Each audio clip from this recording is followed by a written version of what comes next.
Welcome back, guys. So in this video we'll be using the TransferUtility method to download an image from an S3 bucket. Now if we go to my S3 bucket, we have two images here, one really small, one pretty large, and I also have a project here, a starter project that you can download in order to follow along. So go ahead and download this project. I'm just going to go ahead and open Xcode. Alright, so in Xcode we're just going to check out an existing project, and I'm just going to copy or paste that URL. Okay, so here we are in Xcode. What I went ahead and did is added my identity ID. I have a video on how to set up Cognito, and I'll link that below if you hadn't seen that. Also, what I need to do is I need to add this function to handle the event of completion. So I'm just going to say application,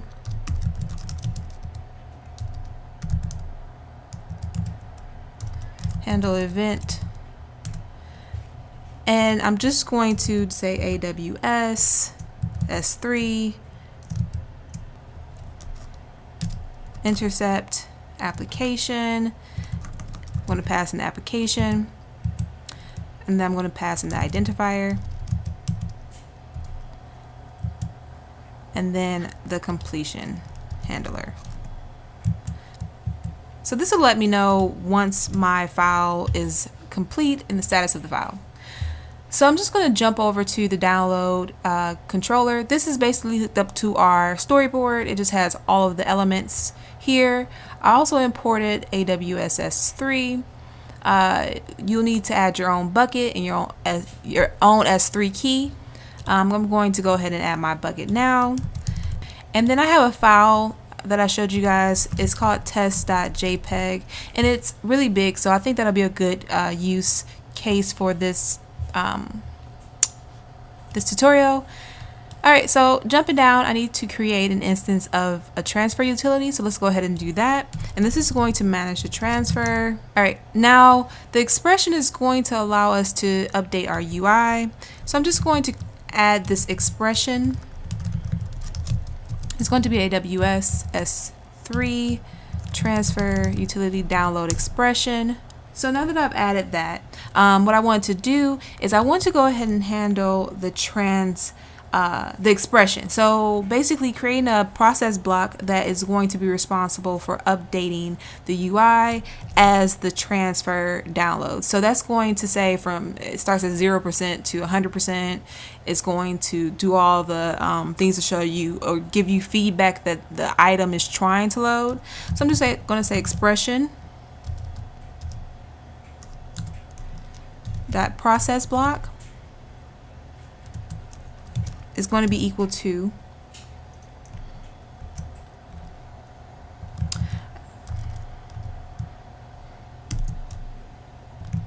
task, right? So I'm going to create this closure here.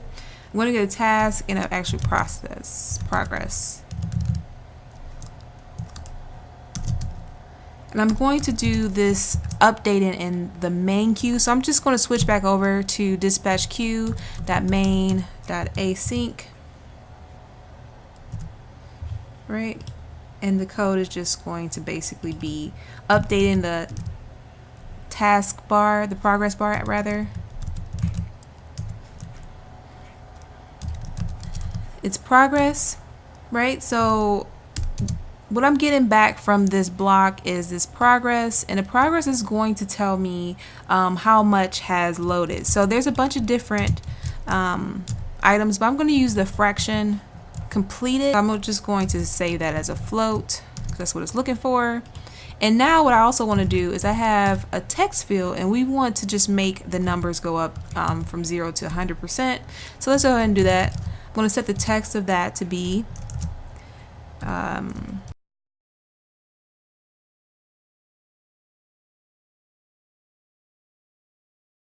to close this off.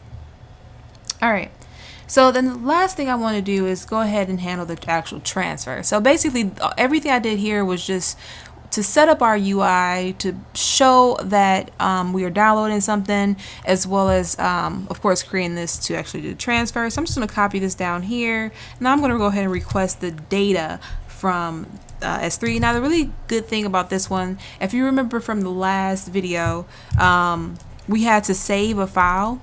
With the transfer utility, you can actually just download the data instead of trying to save it somewhere. So I'm just going to go ahead and add my S3 bucket that I set up and my key, my S3 key. I have an expression, so I'm going to have that there. And then for the completion handler, let's go ahead and do that. Alright, so I'm just going to save this to task, URL, data, or error. So this is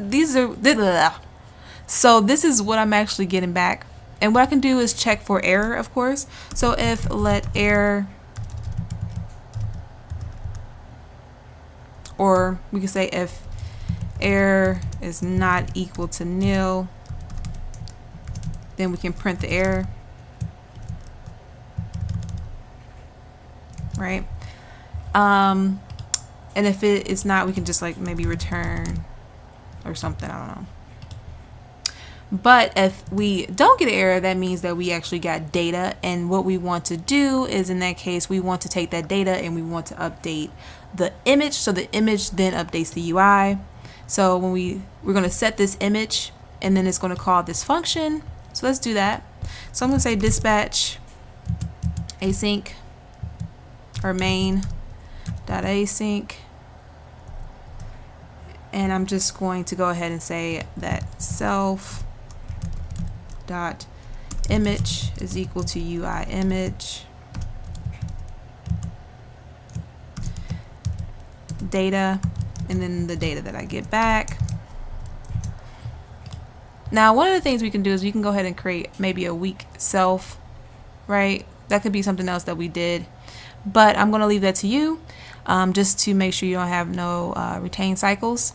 And let's go ahead and play it.